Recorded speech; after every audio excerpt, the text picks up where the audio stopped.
from a very small town, Maysville, South Carolina. And I'm currently a doctoral student getting my Doctorate of Education in Organizational Leadership from Gardner-Webb University. As Tim mentioned, it is, for a lot of you all that may not know, Tim and I met a few years ago, and it's not uncommon that Tim and I will randomly text each other with an idea, a thought, a meme, whatever.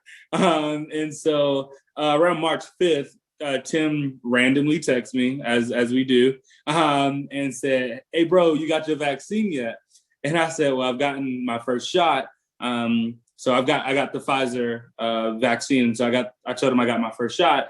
He was like, "All right, cool. Like, I'm vaccinated. What do you think about this program?" And so we started fleshing out some ideas about the program, and this is where we are today. Tim and I are both in circles of folks that are hesitant about receiving the vaccine. And so we thought that, maybe bringing in some folks that are either on the front lines or doing the research and doing the work to sort of come together and sort of answer some of the questions that you all may have. And so we're really excited about that. And a few things I just want to remind y'all of as some sort of housekeeping rules. I know that a lot of us, we've been on Zoom probably for the last year and some change by now. So I'm sure these things are not new to you all, but if you have any questions during the conversation, please feel free to private message me using the chat function, and we'll get that question answered for you. In addition to that, please remember to keep your microphone muted, just so that there's no extra noise or any chatter in the background while folks are trying to get some information out to you all. And other than that, please engage, have fun, take some notes. And our goal is to be able to give you all some information to be able to go back out in your communities to share with other folks. So I'll turn it back over to future Dr. Tim Bryson. No, I appreciate that, Harry. So before we get into any questions, I want to make sure we introduce our guests. So I'm going to upload their bios in the chat, but bios simply don't tell the full story in regards to who our guests are, where they came from, but also why they're passionate and currently work in the healthcare industry. So I'll start with Alexis Banner before moving to Dr. Drayton, Dr. Frakes, and then Tunde. But just, Alexis, tell us more about your story, right? Your background, hometown, credentials, but also which vaccine you received as well. Absolutely. Welcome, everyone. Hi, my name is Alexis Banner, and I'm actually a registered nurse by trade, and I also have my MBA as well. And so I started off working bedside nursing, specialized in cardiology, and I did the transition to consulting about 3 years ago. So although I don't make direct patient care right now, I still am making an impact. And I think for me, that's always been a passion of mine, to make an impact in patient care. And so as far as my credentials, I mentioned my undergrad is from the University of South Carolina, and my MBA is from Frostburg State University. And I received the Pfizer vaccine. I want to say I'm fully vaccinated about a month out. And side effect wise, I only had mild to, tenderness on my soreness in my arm, and no other side effects other than that. So I'm excited for this conversation today. Good evening, everyone. My name is Kayla Drayton. As Tim said, I'm a doctor, so I am a general surgery resident at the University of Connecticut. I have my training at the University of South Carolina for both undergrad, graduate, and then the Medical University of South Carolina. So I'm originally from Charleston, South Carolina, and I'm happy to talk to you all about getting the vaccine, talking about more about the Black community and whatnot. I got my vaccine in January of this year, and I received the Pfizer vaccine. Just like Alexis said, I had very minimum in the beginning. When I got the second dose is when I kind of really felt fatigued, but we'll get into a little bit of that. Good evening, everybody. This is Matthew Frakes. I have my PhD in nutrition from University of Mississippi. I also graduated my undergrad and my master's from Bolingbrook State University, where I was a student athlete there as well. So I'm a registered dietitian. I have my CSCS, Certified Strength and Conditioning Specialist. So obviously I work in athletics here at the University of Louisville. I'm the sports dietitian for men's and women's basketball, and also I work with volleyball, lacrosse, and softball too. And been here for about a year. Prior to that, I was working as a clinical dietitian and also working as an assistant dietitian at Ole Miss after that. So I haven't received my vaccine yet. My schedule is for tomorrow at 11:03 a.m. promptly. So I will be there for the Janssen, the Johnson & Johnson. And obviously that was because I have been traveling like no other. I was lower on the tier as far as for those that was able to get it. Or obviously our athletic trainers and our sports medicine physicians, they were the ones that got it first. And during that time, I had to travel. I was in a bubble in San Antonio for 2 weeks. And then prior to that, still wasn't qualified to get it yet. So, but now it's my time. Hey, good evening, everybody. My name is Tunde Oshikoya. I completed my Master's of Physician Assistant Studies at the University of Florida in 2018. I'm currently a PA practicing in the Atlanta, Georgia area, working between urgent care, emergency medicine, and a local COVID-19 testing site. I have received, as of last week, the Pfizer vaccine. Asked me why I'm so late in the game. I'm Black first. So, I myself have skepticism, even though I am, part of the healthcare sector. So did my research, went with Pfizer. And what I have maybe another 17 to 16 days before I get that second dose. So happy you all can join us. It's going to be a great conversation. Thank you to Harry and Tim for creating this environment, this safe space. And I'm looking forward to it. Now, thank y'all for introducing yourselves. So one thing I failed to mention, is that this is a community conversation. So of course, Harry and I will be facilitating the conversation, moderating. We have 4 esteemed panelists, really Black excellent panelists who will share more information about not just their expertise and professional knowledge, but their lived experience as well. But you all have equal part in co-creating and co-constructing a space in which we can all learn from today. But before we go into any questions that you all have submitted through the registration process, I want to read the room. And figure out not just who's here, but also what's y'all's experience been like with the COVID vaccination up to this point.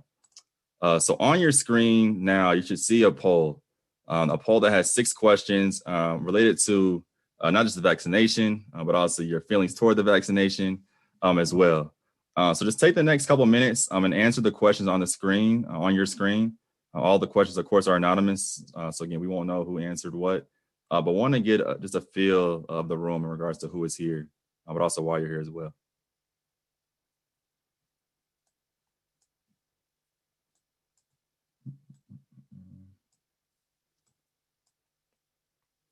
There we go. We know how to work a poll. That's good. Good. So most people currently, okay.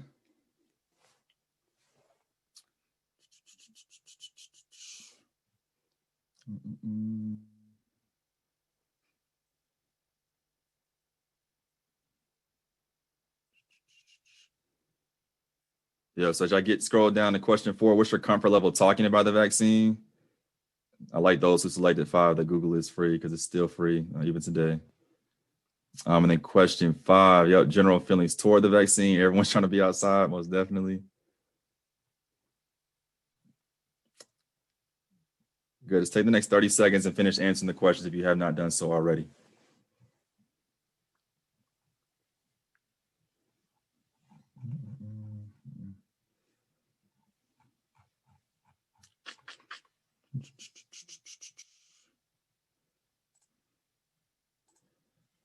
Awesome. So as we look at the results of the poll, right? First question. So most people, 75% have already received 1 dose, if not the entire dose, if you got Johnson & Johnson, which is great. Question 2, most people are scheduled to receive or have already received it, but there are a few that have not. Totally fine, which is why we're here today. Question 3, right? Which one did you receive? Pfizer seems to be in the lead, but we're going to talk about the difference between the 3 vaccines. But Moderna and Johnson & Johnson are coming second and third, respectively. Comfort level talking about the vaccine. So most people like, Google's free, don't ask me, which I get. I respect that as well. As far as general feelings toward the vaccine, most of us are just ready to be outside and travel, I'm sure. And then 3/4 of us have had someone personally affected by COVID, which I honor and want to respect as well. And keeping us and really grounding us with that poll, I want to just name the fact that many of us have had people who have been personally affected. Yet, not just within this room, but there's also people that we may know within our family or friend groups that are still hesitant, reluctant reluctant, and skeptical to receive the vaccine. So I want to start with Dr. Drayton and just talk to us more about like, what is the vaccine, right? We didn't seen the fact that, there was a Black woman who helped to create it, who had an integral role in helping to create the Moderna vaccine. Yeah, there's like, are you Pfizer, are you Moderna, are you Johnson & Johnson? So Dr. Drayton, just talk to us more about like, what is the vaccine?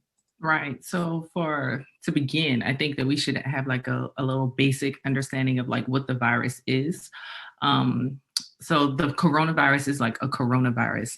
That's the big grand scheme of it. Basically, it's like a ball with things attached onto it. And those things attached to it are the proteins that in essence kind of make up the virus that's in itself. So the vaccines, both Pfizer and Moderna, what they utilize is the mRNA sequence. So that was a lot of the hesitancy with a lot of folks of getting the vaccines, because they're like, I've never heard of the mRNA vaccine. Like, how are you doing this?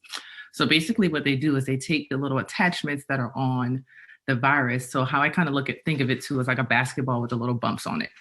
So the little bumps are like the proteins that you want to take, and you want to use that to create the vaccine.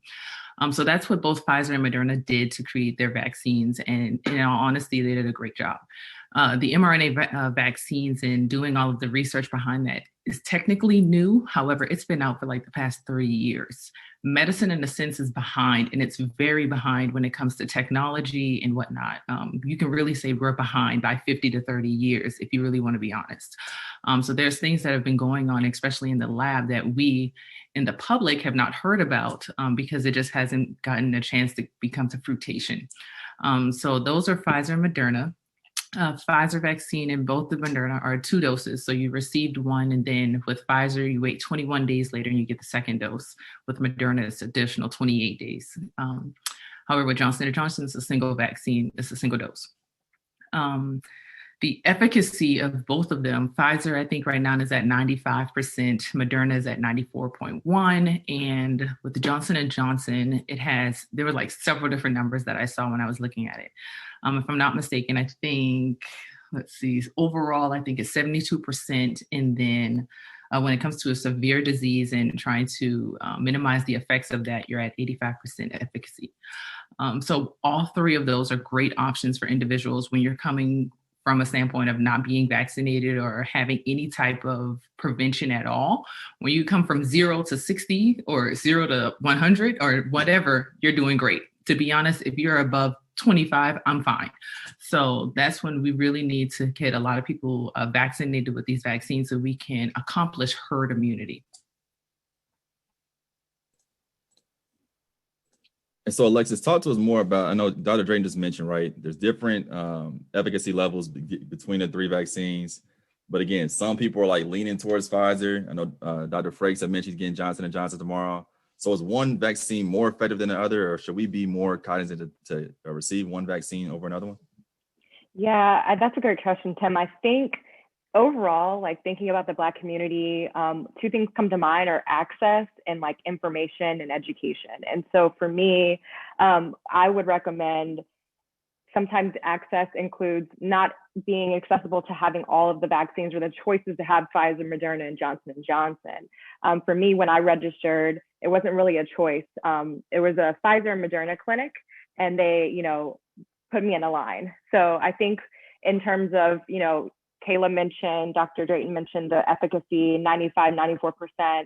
I think just having the shot and having that access to getting the shot, you're heading in the right direction. So I would recommend for those that have clinics in their area or facilities, and you're actually on the side of wanting and interested in getting the vaccine, there's not much difference in terms of having the vaccine and being protected from COVID-19. So I hear you, right? And Tunde had mentioned it earlier, and I didn't share my own personal story, but I had no intention of getting the vaccine. I don't get the flu shot. I don't trust the flu shot. I haven't gotten a flu shot in 27, 28 years that I've been alive at this point. But Tunde, you also had some hesitation and reluctancy in regards to getting the COVID vaccine itself. And so talk to us more about like, what are the benefits, to which both Alexis and Dr. Drayton mentioned. But 2, there hasn't really been enough time to really identify and evaluate the long-term side effects or consequences. So talk to us more about what are the benefits and how you made that decision to get it, although we don't know down the road. Right. So, I don't necessarily know the entire makeup of the audience, but it seems like a majority of us are Black. And the reason why I said I was Black first was that, this country has kind of a long history of unethical clinical practice, whether it's like, if you want to talk about Tuskegee between the 30s and 70s, you got the Puerto Rican birth control trials, Henrietta Lacks.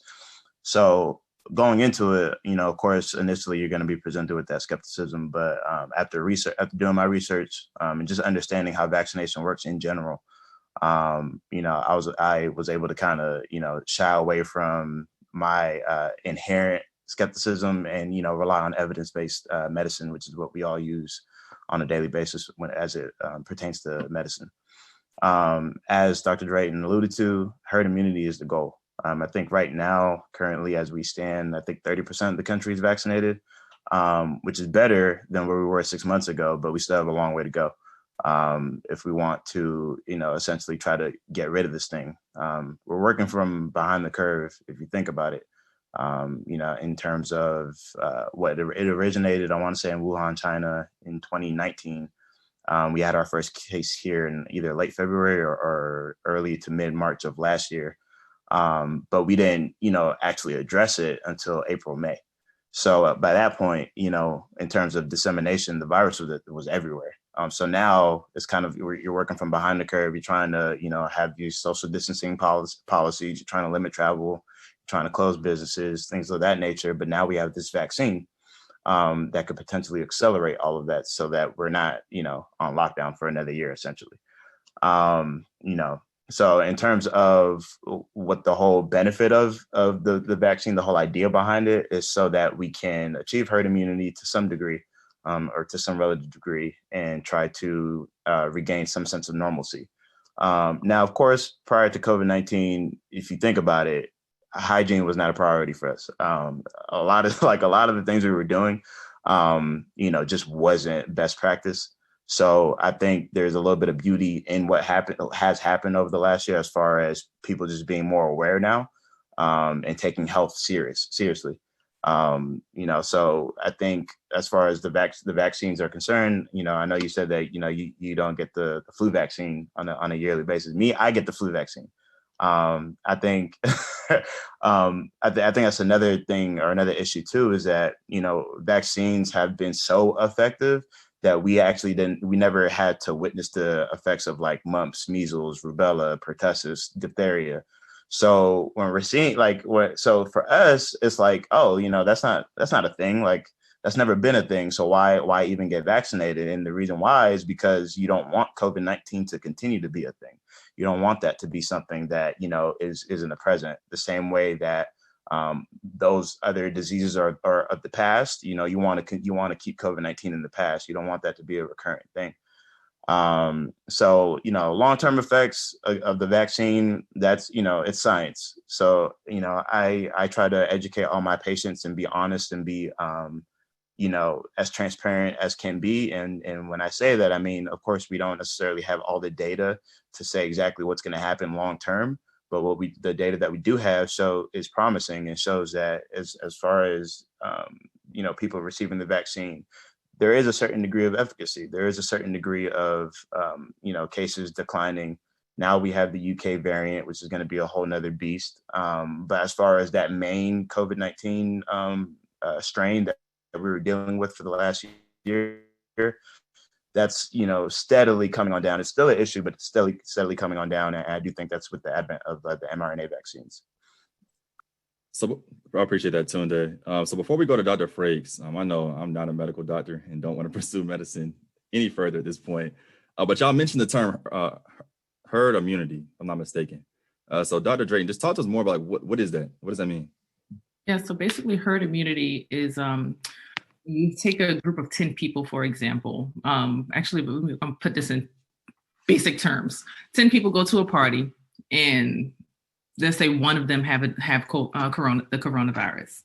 Most likely, if they're all in close quarters, all of them will will get the virus. However, with herd immunity, let's say with those same 10 people before the coronavirus, let's say a good 7 out of the 10 got the vaccine.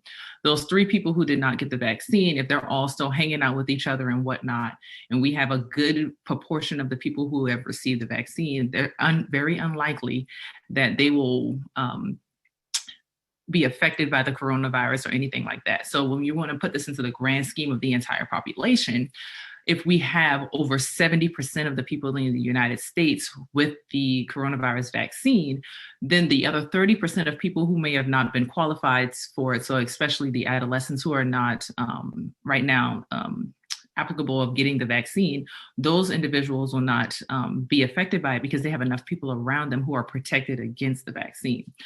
So another way to think about it too is how we always say in the Black community, it takes a village to raise a child. It's going to take a village of us to protect us against the coronavirus. No, that's well said. I appreciate you breaking that down. I think that's why people are starting to plan trips right now with Vax Gang only members, which I know. Exactly. Several of my people are there. Hey, we're going to talk about it. So we're going to talk about it. Hey, but Dr. Frakes, talk to me, man, right? Because you're the first person I know that's getting this Johnson & Johnson.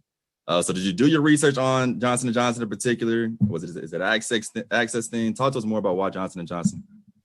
Man, honestly, it's a little bit of both. So it was with the first one that was going to be accessible for me to take since I got back. That was one of the reasons why. But before I actually made the appointment, because my athletic trainer told me, like, hey, Frakes, it's available for you to go ahead and set an appointment. And this was last week when he told me when I got back. I didn't set up an appointment. And that was because of the simple fact of I was hesitant on doing it. And it was also having a discussion with my wife and everything too as well. Like, hey, do you think that it will actually have some effects with infertility, things like that? That are common things or misconceptions or things that are part of the information that's being part of, like, okay, what's some things that we want to discuss with that? And we just found out that she's pregnant now. So as far as the infertility thing goes, I have 2 kids. I have 1 now, 1 on the way. So I'm fine with that. I'm good with 2. So that was like one of those things. Okay, that's fine. That we can throw that out. But to go back into the Johnson & Johnson, I read that it was like between the 60, you said it was like 72%, 73% as far as efficacious. And I was looking more so on the CDC website and everything and looking through that. And honestly, that's kind of the one and done is what kind of sold me on it. That was part of the reason. Not have to wait, get a vaccine or get a shot, then have to wait 28 days and have to get another one because I don't know what my schedule was like. So I felt that was fair to think that way. And then as far as on the other aspect of things, I still have questions on as far as like what variants we're tested against. And I figured that since it was the latest one, it probably had enough time to be researched as far as which variants it can have an effect on, or you to build immune to, since there's so many different variants too. So I don't know whether or not that's true, but that's part of why I also wanted to jump on the discussion. Like maybe that's something we could discuss about too. Like, does the different vaccines have a priority, or can it have an effect on different variants? Since we have this UK variant that we're seeing now, do you think this Johnson & Johnson will have more of an effect on that since it's the latest one or the last one to come about? Those are questions. Those are part of the questions that I wanted to ask. But that's why the Johnson & Johnson. It's the last one and done. And if it does cause, it's nothing to joke about. But hey, I have 2. I'm good. Like I said, we're gonna keep it 100 here, and I appreciate your perspective with that. But I see Dr. Drayton unmuted. Yeah, so I was just going to go along with that. In a sense, because the Johnson & Johnson is only 1 shot. When it comes to access to care, I frequently think about this, and that the Black community, we don't have the best access to care. Being that it's only 1 shot, we have an opportunity to vaccinate a lot more individuals. We can set up these one-shot clinics to where everyone can get vaccinated and not have to worry about coming back again to get the second shot. It's so frequently that we lose people through a pipeline of that because we can't vaccinate them again and again because of the series of the doses. So yeah, it may seem, fine for us who may work in healthcare because we're already there, go ahead and get our shot, get the next one. But for those people who live in these rural areas where they need to travel 30 miles back and forth to get a vaccine, this 1 shot, that's your best bet. 75% efficacy, go ahead, get it. But everybody else, I mean, it really doesn't even matter to me. It's like I said earlier, get your vaccine. But when it comes to people who have a true problem with access to care, that Johnson & Johnson, that's it. Question. I was literally thinking the same thing. Oh, go ahead, Alexis. No, I was literally thinking the same thing for healthcare workers, having that two-step vaccine. It's easy for us, but like you said, when and done.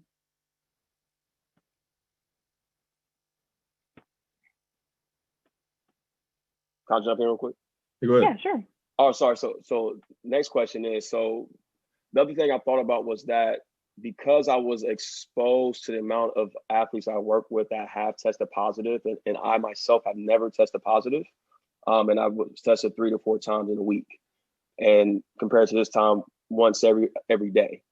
So with that being said, I figured that was part of the thing too, was that maybe since I'm not testing positive, or I'm not getting, even with being exposed to the virus, maybe that's part of, okay, even though it's a lower tier or a lower percentage, and being at 70% or 75%, whatever the range is, it's still, I'll still have the immune system to build the fight against it, but at the same time, I'm already having a good chance against it anyways. So maybe the Pfizer and Moderna, that's part of where, okay, those, I don't know what the eligibility is to that too. Is that something that needs to be considered as well? Just thinking on the whole worldview side of things, like if you're someone that's not really, that you've been exposed to it, not testing positive, is that something to consider as well? Maybe the Johnson & Johnson is something that you can take and allow other individuals that may have more complication to have the Pfizer and Moderna, or is that thinking way too far into it? No, in my opinion, I feel like that is where we need to think as far as with more research when it comes to getting more people vaccinated with this. Because at this point right now, we were in a rush to trying to get the vaccine out so that we can help individuals. We really didn't have the time of trying to kind of find the nitty gritty and being really specific about how we can truly, I don't want to say put the best thing forward, but of trying to fully explain it to individuals. We just needed something that would work for what we have right now. So when it comes to research and furthering our research, yes, we build antibodies when we're around people who may have had the virus. And when we get the vaccine, yes, we're building even more of a better immune system. But I think we just need to do a little bit more research in regards to that, of how that's going to, truly play out. And I know, Tim, you'll get to the things in the chat as well about some of the questions I just saw pop up. But I feel like right now, it's just a whole lot of research that is continuing to go on different avenues, whether we're talking about more antibodies against the coronavirus and different things that we'll get to inside of the in the discussion. But yeah, research is definitely going along with that. I think when on Pfizer's website, they had a few of those clinical trials going on right now. Thanks for that, Dr. Drayton. So I do want to lift up one of the questions that they're discussing in the chat a little bit, and it's about fertility. And so they wanted to know if you all could talk a little bit about fertility due to there's not being a lot of data at all on that. And that's why a lot of folks may be a little hesitant. So do any of you have any suggestions around folks who have hesitancy because of fertility concerns? As far as I know right now, no. However, there are both Pfizer, Moderna, I think Johnson & Johnson as well, are working on clinical trials against the vaccine with pregnant women. We will further see what it is, if it does have any type of effect against fertility. And in my background and in my knowledge that I have currently right now, I think the answer is no. There is no effect against fertility. Myself being a Black woman and wanting to have children as well, I got the vaccine. And yes, that was a question that I had, but I still ultimately got the vaccine because at the end of the day, how I thought about it is that I could unfortunately have the unfortunate side of the effects of the coronavirus right now and would not even have the opportunity of having children. However, I want to be able to, still go on and do things. And if there is some type of consequence or whatever from the vaccine. Yes, we'll kind of deal with that at the end, but we just don't know too much right now. But I don't think that there's any type of impact on fertility. And I think I saw something with breastfeeding. It just popped up when I saw that in the corner of my eye. The vaccine is fine for you to take if you are breastfeeding currently. That is another way. So when mothers are breastfeeding, that's why we ask you to go ahead and get your vaccines and whatnot prior to getting pregnant, so that you will be able to kind of transfer those antibodies to your child. So getting the vaccine prior to getting pregnant and whatnot, or if you've already had your child, getting the vaccine and still being able to breastfeed is still safe. That's awesome. Thank you again for explaining it out further, Dr. Drayton. But I want to move us forward in the conversation and keep what we talked about so far.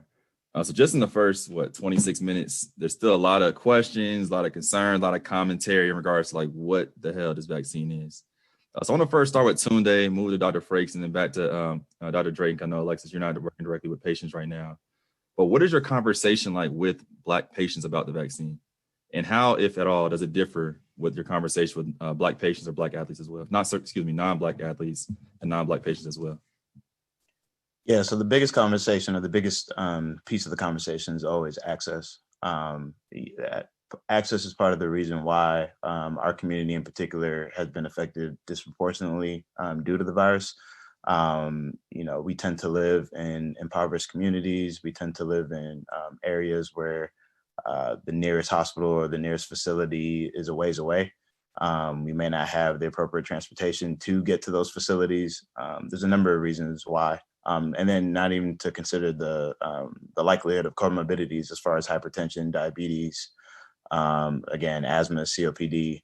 And these things are already going untreated, for whatever reason, whether they can't get in to see their PCP, or again, going back to just lack of access. So a lot of the times when I'm having these conversations with my patients, I always present to them all the options that are available to them, whether it's resources through websites, mobile apps, things that I can personally do for them through our health system. And then I kind of go from there, and I just kind of see what best works for them. As far as the feedback that I'm getting from patients, like a lot of the patients, I'm actually surprised by this, but a lot of the patients are saying that, yeah, I just had my first dose, or I just had my second dose. And, I guess I'm surprised by that, because I do know there's a overwhelming sense of skepticism, but especially with the older generation. But a lot of the older generation are actually like, they're taking advantage. My parents got both shots. My mother's a nurse, so she immediately, was asking me about it back in, I want to say like December, January.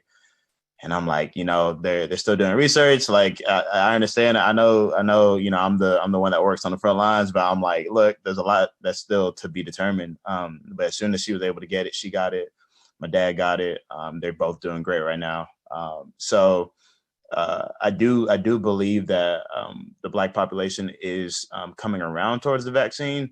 There continues to be those hurdles that will always be there. Well, not always be there, but a lot of times will continue to be a factor in far more conversations than just COVID-19. Again, just with anything involving healthcare, those questions and those obstacles are always going to present an issue as it pertains to access, education, and just availability.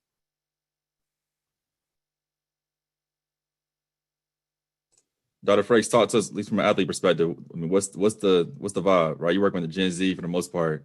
Are they want to get it? They trying to go out? They trying to plan? I mean, what are they talking about? No, it's a good mix. My conversations are a lot easier because simple fact that I had that I'm a referral to specifically Dr. Brittany Richardson here, because she's Black, and also she understands, and she's also one of our sports medicine physicians that we have the luxury to communicate with too. And I communicate with her before I even make my decision as well on that. But as far as communicating with them, it's always, hey, I'm not the best person to actually respond. I have the same questions as you. So I'm talking to the athletic trainer or the sports medicine physician that we have that's on campus or on site. So that's why I say, as far as my conversations are a lot easier to be had, because that's not my area of expertise. So I'm not going to act like that is. So in that perspective, that's what that is there. No, I appreciate that. So acknowledging the question in the chat from Ms. Gail in regards to, she's actually saying the younger generation is the one that doesn't want to get it, right? Shout out to millennials. Very true. Very true. So what's been the conversation? I'll start with Dr. Drayton and then move to Alexis that you're having with whether it's peers, family, colleagues, friends in regards to why it's important, like why get the vaccine? So in the clinical setting for me, I don't necessarily work too much. I don't work too closely with the adolescents, but on Facebook, I did post something about I'm happy to see my Black people getting the vaccine. And I like you said, there was a lot more older generation individuals saying, yes, I got my first shot, I'm fully vaccinated, blah, blah, blah. But when it comes to the younger generation, I don't know what it is. I don't know if it's just too much social media going on there. And I don't want to say conspiracy speak, but I think we all got it. There's too many people saying something else and making up these stories that is this and it's that, and then they're going along with it. And when you have that, it's hard. It makes it hard for us as providers to try and break down those barriers, because once you go off the deep end and you really start believing into a lot of the things that a lot of people are saying, then it really makes it hard for us to say, okay, well, here's the real evidence. I got it. Talk to me about it, because you're really almost talking to a brick wall. But I've tried to, show the fact that I got my vaccine. Posted a picture when I got the first one, the second one, like I'm ready to take trips. My passport is dusty. It's time for me to go places. So I don't know what more else I can do from a provider standpoint of trying to reach out to them, of saying, y'all get the vaccine, posting things, because that's where they are. They're on social media. You have to meet your patients or meet whoever you're trying to target where they are. I don't know. You guys can probably help me out, because I don't work with them too often for that reason. Yeah, I would agree. I think I'm not in that Gen Z generation, but I think there's a level of invincible, like feeling a little bit invincible. Like you mentioned, social media is there. And if somebody that they know has not personally been affected by it, I think that comes into play, not just with that adolescent age, but just in general, adults as well.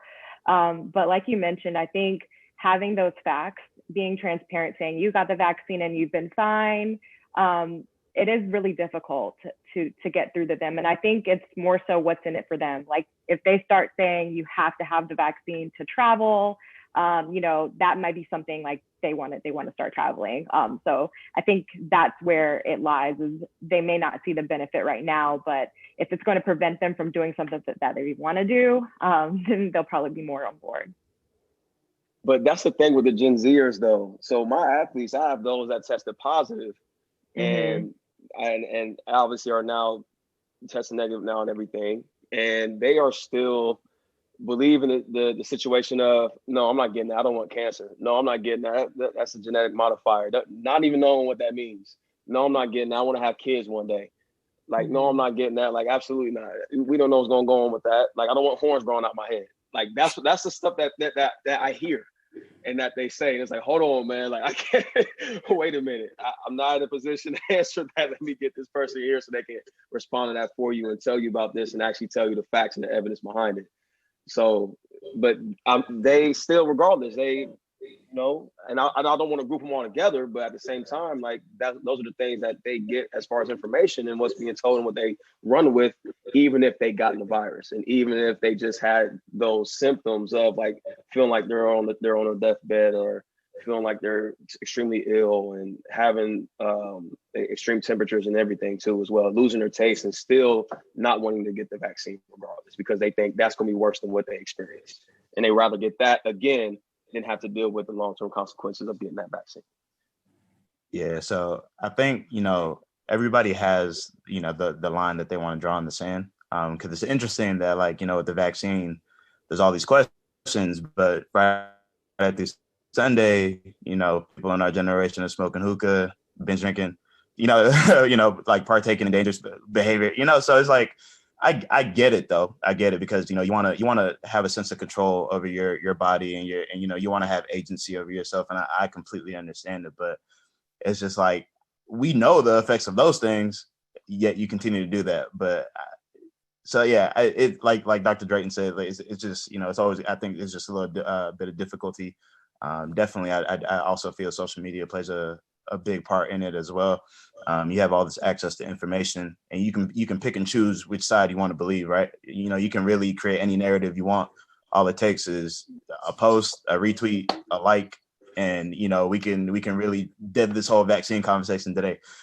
So it's all about what you choose to believe in, doing the right research, making sure that, you know, whatever you do believe in is properly cited, is backed by evidence-based medicine, and it's coming by the appropriate channels. So before we move on, Tim, since we were talking about Gen Z, because we're taking millennials out of this. So since we're talking about Gen Z a little bit, as I've heard some of the same thing, Dr. Frakes, that you hear on your campus. So for you all, especially the Dr. Drayton and Tunde, when you all are talking to your patients who are hesitant, what are some things you are saying to them that maybe this group can take back and say to folks that are hesitant? So what are some of the conversations like? So any tangible takeaways we can take back and share with our community that you're sharing with some of your patients? For me, a lot of people think that, you know, when you have a surgeon, you really don't have that true bedside manner. But for me, I always stop and take the time to really talk to my patients and understand truly what are their concerns. What's their knowledge of the COVID virus, the vaccine itself as well. So when they start and they talk to me about it, a lot of them really don't know that much when it comes to the virus or the vaccine. So just spending that extra time to educate them that this isn't something that's going to harm you, and that a lot of people think that, you guys are giving me the vaccine. That's not what we're doing. We're giving you the code for you to make up your own antibodies for it. But I just have the conversations and I just be straight up with them. I'm working in the ICU, or I go see patients in the ICU, and I'm seeing the nurses having to flip them back and forth, having to go prone, having to be supine, still being hooked up to the ventilator. I walk past one patient's room one day, they're there, and the next they're not. And it's like, those are the moments that I have. And it's like, these are real moments, and I don't want this to happen to you. I damn sure don't want this to happen to my family. So I really just want everybody to be on the same page about this. And when you're honest and you're being real and just upfront with it, a lot of the people, they see that and they're like, okay, I get it. I get it. When can I do it? And they start asking more questions about it. So you just really got to be honest. And that's how I deal with every patient, whether you're Black, white, Hispanic, or whatever. But I really try to do it a lot more conscientious with the people who are minorities and the people who really need it the most with these comorbidities. When you're not really taking care of yourself as far as your comorbidities, when things like this come up, you're really at a higher risk of suffering from it, because we not only just have to treat the virus that you're infected with, but we also have to treat everything else. That makes it harder. Yeah, similar to Dr. Drayton, always trying to take the time out to sit down with them prior to discharge, ask them if they have any questions, try to really include them in their own healthcare. Because you'll be surprised. A lot of patients don't even realize like the names of the medications they're taking, the doses they're taking. It's a pill, it's a green pill, it's a white pill. And I'm just like, I can't help you if you can't help yourself, or if you don't want to help yourself. So I'm always trying to include them in their own healthcare and really get them to see that you really don't even have to be on this pill if you make the proper lifestyle modifications and things of that nature. So in terms of the vaccine, I always, do risk versus benefit, and I try to share that with patients, right? Like you, as Dr. Drayton have said, we've seen cases where it's not even just elderly people, but it's adolescents that are dying abruptly and suddenly, whether it's due to respiratory distress syndrome or just other complications of the virus. A lot of people still don't even are having breathing complications long after their experience with the virus. So there's still so much that we don't know about what we're encountering on a daily basis. But what we do know is that there's a potential answer here. So I always just want to weigh the risk versus the benefit, the known versus the unknown. And a lot of times it's the unknown that people are fearful of. It's not to say that they believe, like Matt said, that, that they're going to get cancer. That's like a hyperbole, but a lot of the times there's an unknown to it. And when you're faced with the unknown, a lot of times people just rather kind of lean on their own understanding of things and, create narratives that make sense to them. But that's why it's up to us, in our communities to kind of, have those conversations with them and, serve as leaders and serve as, people that are going to do the right thing at all times. So that when we're faced with situations such as these, we have that reputation as, being believable and as being, self-conscious. So that's pretty much the conversations that I have. No, I appreciate y'all being on, continuing to be honest in this conversation we're having today. And Tunde, one thing you mentioned, right, is the known versus unknown. And I'm going to name it because y'all named it earlier. I was really lifted to Harry's verbiage earlier in that there's something going on with these variants. You think, Tunde, you mentioned UK variant. There could be a variant. I don't even know at this point. So like Alexis, like this going to work versus the variants that are coming. Well, we need a booster at some point in time. And I'll start with Alexis and move back to Tunde as I saw he unmuted as well. Yeah, Dr. Drayton can probably speak to this more eloquently, but I do know based on the data so far, the minimum of 6 months of efficacy or effectiveness of the vaccine. And it's just right now too early to tell how long, the vaccine is going to last, if we're going to need a booster. I'm not sure of that, or if anybody's sure of that data, just a little bit too early to tell right at this point. Yeah, so the UK variant, otherwise known as B117, actually, I think there was a new statement from the CDC as early this morning that said that that's the primary strain of virus that's in the country right now. And what they're seeing is that it's affecting far more adolescents this time, as opposed to in comparison to the elder population like last year. And there's a number of variables or a number of causes, right? You have schools reopening, you have sports teams playing, and those younger than 16 aren't even eligible for vaccination. So there's a number of reasons as to why now you're seeing younger patients being affected by this strain, but it's supposed to be 50% more contagious, far more dangerous than last year. And as far as what companies are doing to address it, as Alexis said, they are currently in clinical trials to try to create boosters in order to address certain variants, because they do realize that that's going to be necessary in the oncoming months. And then Dr. Drayton, did you have anything to add to anything that's been shared so far? No, I think we're kind of on the same page. This is the UK variant that's right now the big factor. There was a previous other UK variant and then a South African variant. The earlier UK variant was shown to be, the vaccines were shown to be efficacious against that one. South African, I think they only at the time was Pfizer and Moderna showing the efficacy against those. I don't think that there was any data at the point for Johnson & Johnson. However, there are 2 other new vaccines that are in the process of being, that the FDA is looking at. Novavax is the one that has shown efficacy against this new UK variant, if I'm not mistaken, that they're still really trying to work towards that. So that's a possibility in the future that we may have this new Novavax vaccine that could be possible. I know they had the AstraZeneca, but there was a lot of issues with that in the UK. Yeah, I was going to mention that one, but yeah. So part of the conversation today has been focused around education, right? Education, access, education. I'm so curious, Matt, to learn more about like what are some of the resources you went to, people you spoke with in regards to learning more about the vaccination process.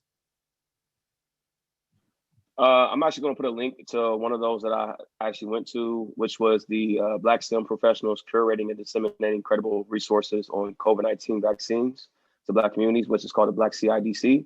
That was one of them I actually went to that had a lot of great articles and resources and actually links that went to not things just like CNN, but actually credible resources and research articles. And I know sometimes it's very difficult to kind of read those things if we're not trained to actually disseminate through it or actually read it, but it actually did a great job on having a conclusion to those things as well. So that's one of the main things I went to look over, because I think it was Dr. Kizzy, I forgot her name, but it had a lot of individuals on here. Actually, I'm gonna post this as well. Had a lot of individuals on here of who to follow that has that information, that actually does research in this field on that. And honestly, that's what I went to. So I put that in the group chat there for everybody, for your own reference and resources, but that's what I looked at. And then Alexis, any resources you have gone to before we go to Tunde and then back to Dr. Drayton? I typically will go to the CDC and Becker's for the latest and greatest on, evidence-based research. And then I do follow a couple of scientists on Instagram, and I don't know their names off the top of my head, but they've been highly engaged with all that comes with the different vaccines and providing information in layman's terms to, those on Instagram and Twitter. Yeah, so I think one of the big things is trying to locate a vaccine or a site that is distributing vaccines. So vaccinefinder.org is a resource you can go to find the nearest sites in your community so that you can get vaccinated. CDC.gov, of course, is primarily where you can go to look up anything, the latest as far as COVID-19 is concerned. New cases, deaths, vaccine distribution, things of that nature. That's primarily what I've been using the CDC. And along with all of that, the CDC, I do get a lot of my scientific journals that I get in just because I subscribe to them. I'll see them, and if the title is around what I'm interested in, then I'll just read it. But other than that, just like quick little things, a lot of the people that I follow on Instagram are people who I may have met from medical school or just different conferences. Tim, if I come across, I can't think of them, of course, right now, of course. But if I think of them, then I'll send them to you so that you can send it out too as well. A lot of people just post like information that we just really need to know, especially when at the time the government wasn't really telling us what was going on. So we kind of were blindsided and didn't really have someone to lean on. So yeah, a lot of that. And then where I went to medical school, the MUSC, they send out constant information about the vaccine, where to go, where they're going to have little clinics. So I would definitely suggest that wherever you are, whatever is the big teaching hospital or something like that, go to their website and see if they have things. Because a lot of times these institutions are trying to break down the barrier of access to care so that they can reach out to these people. So always go to those websites. And you may even be able to call and they may be able to help you out. Also, Office Max and Office Depot are laminating your vaccination card for free. So that'd be a good thing to do as well. That's helpful. I did not know that. That's very, very helpful information. So we have one other question in the chat. And it said that, is it true that as long as the efficacy is above 50%, then it's fine? I was initially hearing Moderna preference because of the higher efficacy rate. And anyone can take that one. Yeah, as Dr. Drayton alluded to, even if it's 1%, I mean, that's not great, but any percentage that provides you with immunization to a virus is better than your natural immune system without it. And then as far as the efficacy rate, so Pfizer is actually more efficacious than Moderna by, I believe, like less than 1% or maybe like 1.2%. There. And then Pfizer, I believe, is 21 days apart and Moderna is 28 days apart.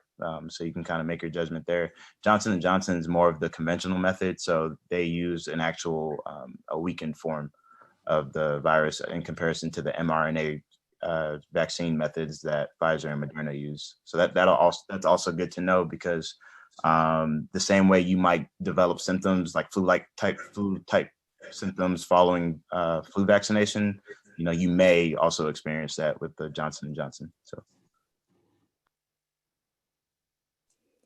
there's been another question in the chat from Ms. Gill in regards to knowing where to go if they didn't give you a vaccine card after you got both shots. This might be a Maryland thing. I didn't get a card either, but does anyone have any it's weird here.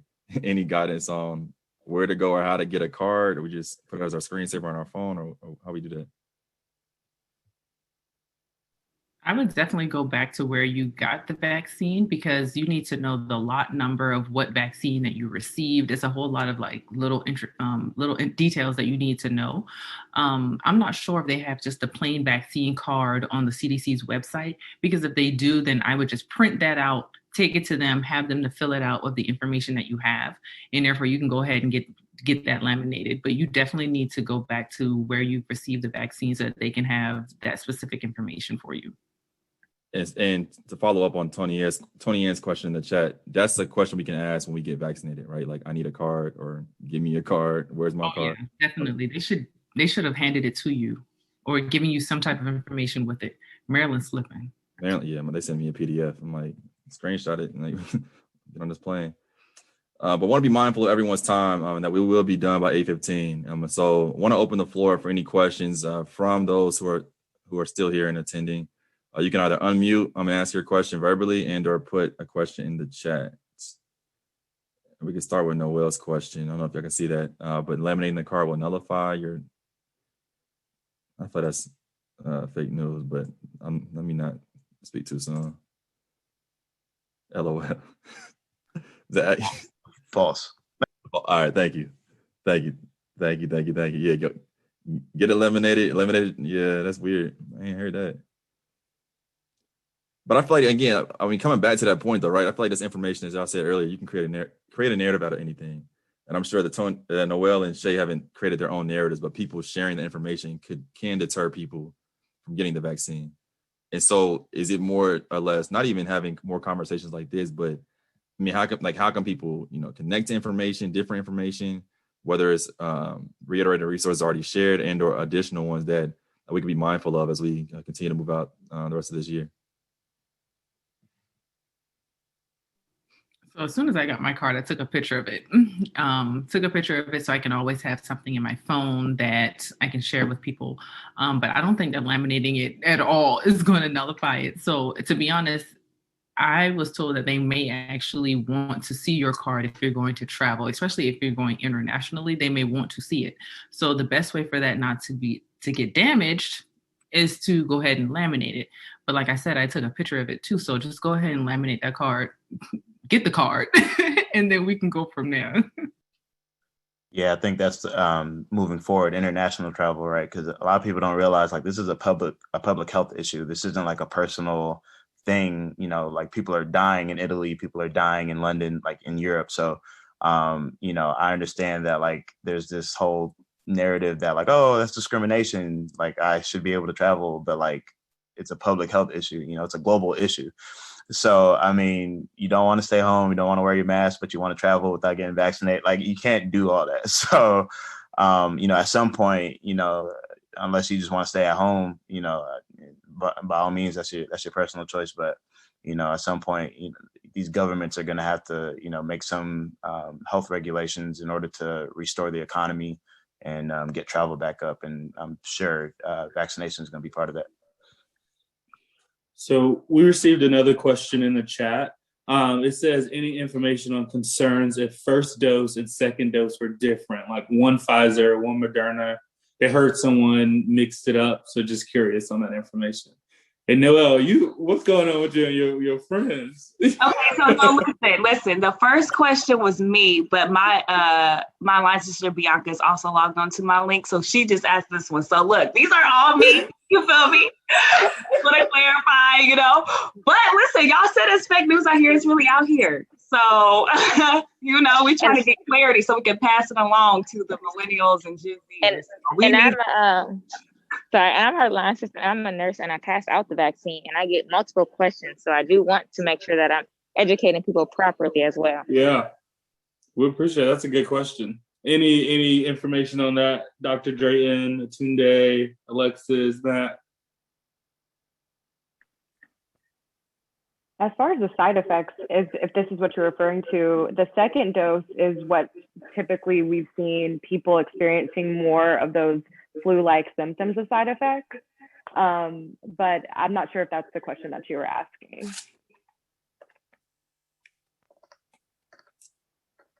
I think, and I kind of understand Noah's question, so let me know if it's wrong. I think she wants to know do you have to get straight Pfizer first and second shot, or has there been discussion of if you get the Pfizer the first shot and then your second shot is Moderna? Okay. To my knowledge, I believe you stay on course of the vaccine that you received, and you should be going back to the same clinic. So how it worked for me was, if I had Pfizer, so I had that second dose of Pfizer as well. And there's a period of time where you're observed, just to make sure you don't have any adverse reactions about 15 minutes after you receive your doses. So anybody else? I think it has to be consistent from my own knowledge. Yeah, it does. Yeah. So I don't know. I've heard that too, that someone got Pfizer and then like when they went back, they got the Moderna. I don't know what in the world was going on at that hospital, but where I work, they have it in the computer system that you received the Pfizer for this one, so you're getting this Pfizer for the second one, or Moderna, or whatever it is. You can't mix and match. And as far as with the side effects too, I've heard that I've had some of my coworkers who had the Moderna vaccine, and on their second dose, they were just like me, and I had Pfizer, where we were just out. I just felt fatigued, and I don't know if it was just a combination of just being overworked, that I was like, I can't do this today. But I just felt tired, couldn't do it, and I was just muscle aches and whatnot for my second one. And I had the same similarities for the people who were working with me as well when they got Moderna. So.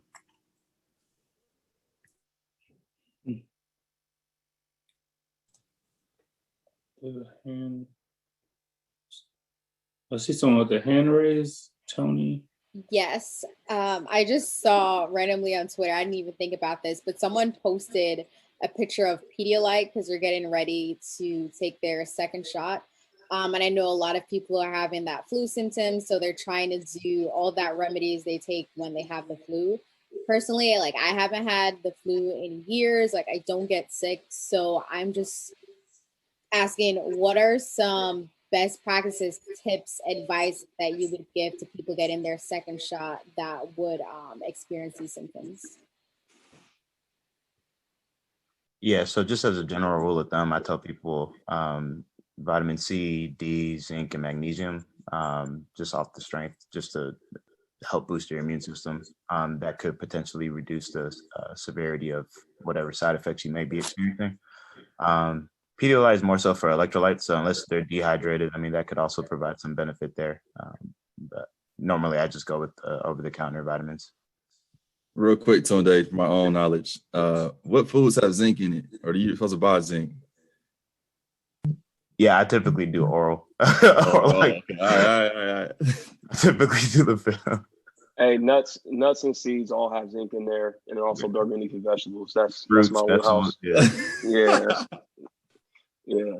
But honestly, no, truth be told, because of the fact that if you experience symptoms, and depending on the severity of your symptoms, sometimes caloric intake decreases because you don't have the energy to want to eat. And obviously it takes food and it takes nutrients in order for the immune system to have an effect and also work. So that's where I could see why they said Pedialyte, but in all actuality, unless they've been sitting in the bed for days and not drinking any water whatsoever, and still it takes water also for you to have those electrolytes in and also still to be adequately hydrated. So supplementation, it can work to a certain extent, but in all actuality, you need to just follow a steady, decent, balanced diet. Try not to eat fast food or a lot of processed foods. Try to actually eat as far as like fruits, vegetables, lean proteins, and then also increase your nuts and seed intake, and that will help get you a variety of nutrients in there that may help as far as with your immune system. Since this is a new virus, and since this is a new as far as vaccination, there's nothing as far as nutrition wise, or in research that shows any type of evidence that's going to benefit or that's going to increase your chances of solving those symptoms. Thank you for that. So Dr. Drayton, we had a question. You talked about it a little earlier. If you could just briefly go back over what you said about fertility and breastfeeding. Can you talk about that just one more time briefly for us? Yeah, of course. So for right now, we are unclear or unsure of what the effects of fertility may be because the vaccine was not studied for a long enough period. However, with breastfeeding, how it works is that you pass on antibodies from the mother to the child. So it's very beneficial that mothers do get the vaccine because their bodies are making those antibodies, just like how we get vaccines for everything else. Like we talked about pertussis, measles, mumps, and all of that. We get those vaccines, we already have those antibodies within us. So when we're passing that on, we allow for that time period before the child is able to get the vaccines. They're also kind of covered by the mom. So it's good that we can get moms before they get pregnant, because there's still trials right now for pregnant mothers. So before you get pregnant, to get the vaccine so that you'll be able to pass on those antibodies. However, there are no clear trials or no clear evidence that shows that there's any effects against the fertility of individuals. So like I said, I mean, get it before you get pregnant, but then we don't know whether or not there has any effects on fertility. Dr. Drayton, is there a term that you would best suggest? This is from my own selfish question. Is there a term that you would best suggest as far as like if you are pregnant for the mother to have or receive the vaccine? Is there a specific term that you would suggest that's probably the best time to do so, or no, it doesn't matter?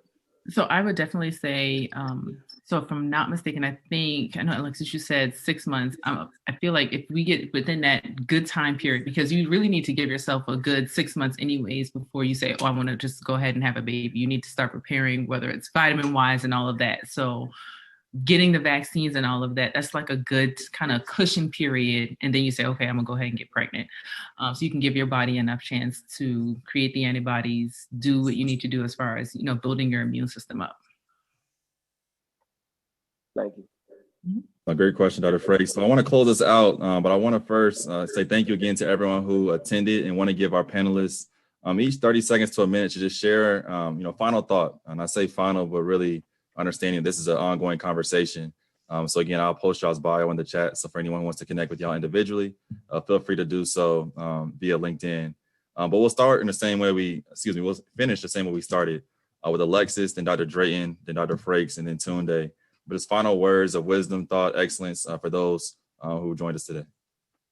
Yeah, I just want to say that for those that are skeptical or still on the fence, do your research. I think of it like Tunde mentioned, the benefits outweigh the risks with this vaccine. So do your research. I would recommend getting it, but also, this is your decision. So there's nothing that's mandatory yet, but highly recommended to receive the vaccine. Going on with it too, I appreciate you all for being here and learning more about it and asking these questions so that you can all share this information with your family and friends as well, so we can continue to put that information out there.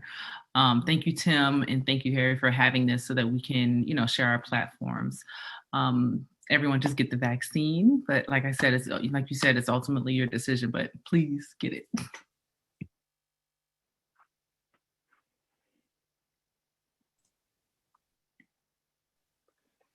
No, I want to say thank you, Tim and Harry, for inviting me on and everything. I definitely learned a lot. As you see now, I have my pen writing. I ran out of ink, so I was definitely taking notes with everything. So, and everyone here asked great questions, and I definitely was very thankful for the panelists that was on, the co-panelists that was on. And like Alexis said, please do your research, and then also take in consideration your own individual situation and base it upon that and what your decision is. And then also be mindful of your resources and the information where you're getting it from. So there's some great information and resources that everyone here listed, especially when you have those government-based sites, or when you have, as far as the CDC, that's obviously going to be the most credible source. And I know we like to question those things because we have all the other information coming in, but please just definitely have those conversations. Don't be scared to ask questions, and just be mindful of where you're getting your information from.